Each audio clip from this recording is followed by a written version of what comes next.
Beneath the surface. Location: Seattle, Washington. Characters: Mia and Dr. Angela Green. Mia sat quietly in the small office, her eyes wandering around the room before landing on the neatly organized bookshelves. She clenched her hands in her lap, feeling the weight of the silence hanging between her and Dr. Angela Green. Finally, after what felt like forever, Angela gently asked, "What's troubling you?" Mia sighed, her voice barely above a whisper.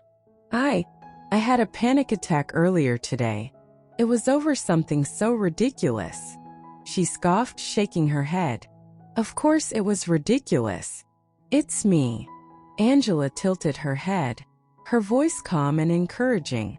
"What was it? If you don't mind sharing." "No, it's okay. You should ask. It'll force me to get it out," Mia muttered, taking a deep breath through her nose. It was lipstick. Someone was wearing dark red lipstick, and it reminded me of my mom. Mia paused, the words sticking in her throat. She glanced at Angela, trying to gauge her reaction. The therapist's face remained gentle, her eyes full of empathy as she jotted down notes in her journal. "You've mentioned your mother before.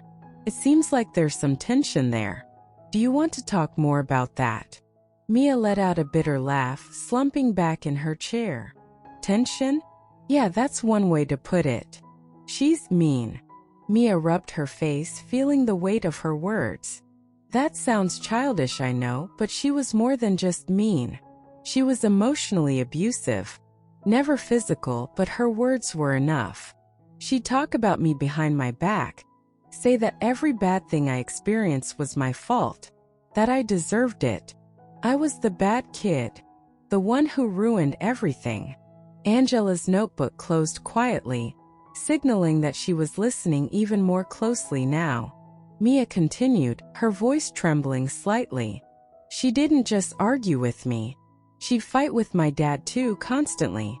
My brothers and I used to hide upstairs trying to block out the yelling.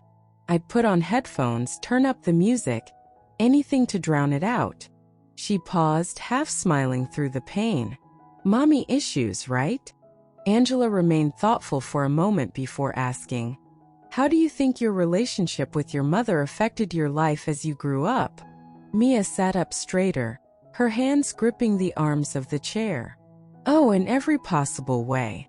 Among other things, I'm a lesbian, and my relationship with my mom completely messed up how I viewed other women. I clung to the first woman who showed me any affection because I was so desperate for validation." She shook her head. "It was a disaster. I ended up in an abusive relationship. After that, I couldn't trust women. I was afraid of them, afraid of wanting something I thought I didn't deserve." Angela nodded, her expression understanding. "You sought validation but believed you weren't worthy of real love. So you settled for temporary comfort." "Exactly," Mia replied, her voice breaking slightly. "I couldn't commit to anyone.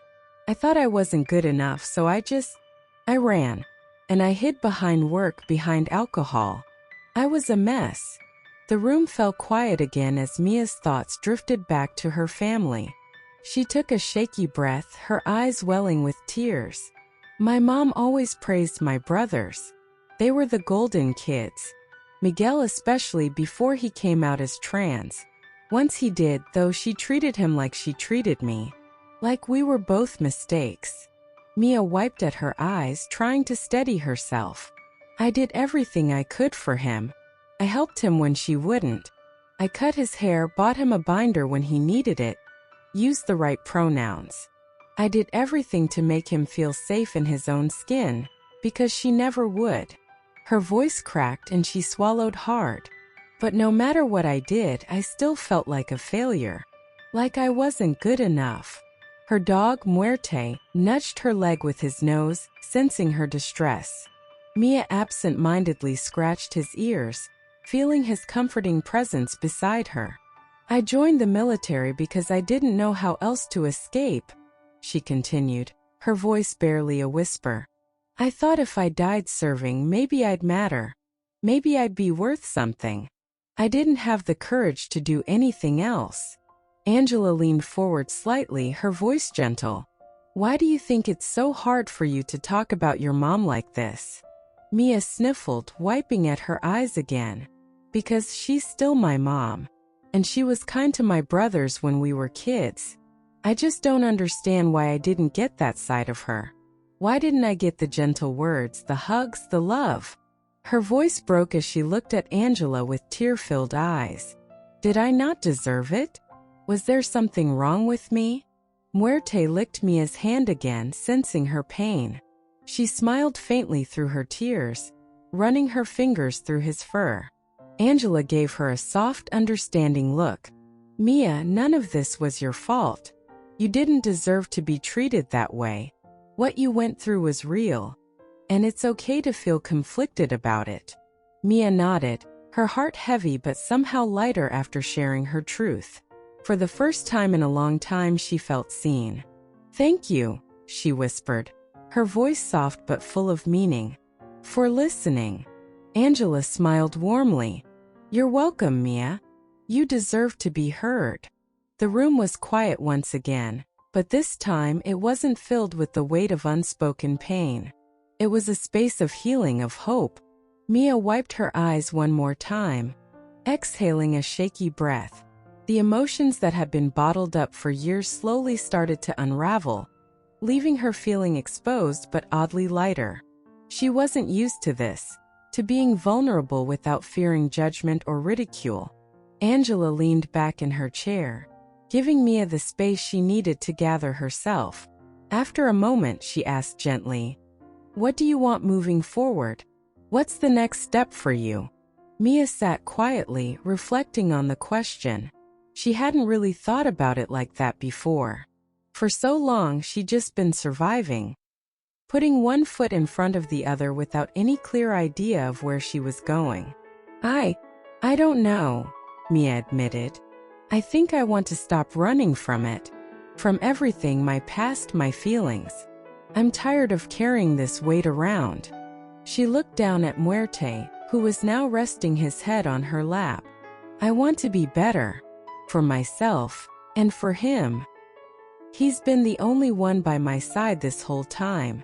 I owe him that much. Angela smiled softly, nodding. That's a good place to start. Healing is a process, Mia. It takes time, and it's okay to take it one step at a time. Mia nodded, feeling a sense of relief wash over her. It wasn't a solution, not yet. But it was a beginning, and for the first time in a long time, she wasn't afraid of what that might look like. I know it won't be easy, Mia said, her voice steadier now. But I think I'm ready to try. That's all that matters, Angela replied. And you don't have to do it alone. You've got support here, and you've got Muerte. She smiled at the dog, who wagged his tail slightly at the mention of his name. Mia gave a small, grateful smile, her hand resting on Muerte's soft fur. For the first time, she allowed herself to hope that maybe, just maybe, things could get better. That she could get better. And that was enough for today. As Mia left the office, stepping out into the crisp Seattle air, she felt the weight of her past still there. But it wasn't as heavy as it used to be. The burden had shifted, even if just slightly, and that was something. With Muerte trotting beside her, Mia headed toward the park. The world around her felt a little brighter, a little lighter, and for the first time in a long time, she didn't feel like she had to carry it all alone. And that small shift in her heart? It was enough to make her believe that maybe there was hope after all. Mia and Muerte walked down the familiar path to the park, the autumn leaves crunching beneath their feet. The sun was setting, casting a soft golden light over the cityscape. It had been a while since Mia had felt even remotely okay being outside like this, without the usual tension of anxiety weighing her down. But tonight things were different. As she reached the park, she found an empty bench and sat down. Muerte, always at her side, hopped up beside her, resting his head on her lap. She absent-mindedly stroked his fur, letting her thoughts wander. What now? What does getting better even look like? For years, she'd avoided thinking about the future, scared it would only be more of the same. Her life had been a string of survival tactics, one after another, just trying to make it to the next day. But sitting here, the world quiet around her, Mia realized she didn't want to live like that anymore. She wanted more than just to exist. She wanted to reconnect with herself, with the parts of her she'd buried to protect from pain. She wanted to explore what life could be like beyond the trauma, beyond the fear. Maybe that meant seeking out new friends, or picking up hobbies she'd let go of. Maybe it meant therapy or writing again, something she'd stopped doing when everything felt too overwhelming. But mostly she just wanted peace. She wanted to be okay in her own skin, to stop feeling like she was on the outside of her own life, always watching from a distance. Mia's phone buzzed, pulling her out of her thoughts. A message from her brother Adrian. "Hey sis, just checking in. Haven't heard from you in a bit. Hope you're doing okay." A faint smile tugged at the corner of Mia's lips. Adrian had always been her anchor, even when things were rough between them and their mother. He understood her in ways others couldn't, and just knowing he was there, still supporting her, gave Mia a sense of comfort she hadn't realized she needed. "Hey," she typed back. "I'm okay. Just processing some stuff. Let's catch up soon." The response came almost immediately. "Of course. Anytime." She pocketed her phone and looked back out at the park. A few people were walking their dogs, some couples strolling hand in hand. For a moment, Mia wondered what it would be like to let herself love again. Not in the desperate, clinging way she had before, but with trust. With patience. Maybe that would come later. Maybe it wouldn't. But she didn't have to have all the answers right now. She'd take it slow, like Angela said. One step at a time. For now she had Muerte, her brother, and herself. And that was enough. Mia stood up, taking a deep breath of the cool evening air. The world felt more open than it had in years. There was no rush, no panic. Just the quiet possibility of tomorrow. And for the first time, that felt like something worth looking forward to.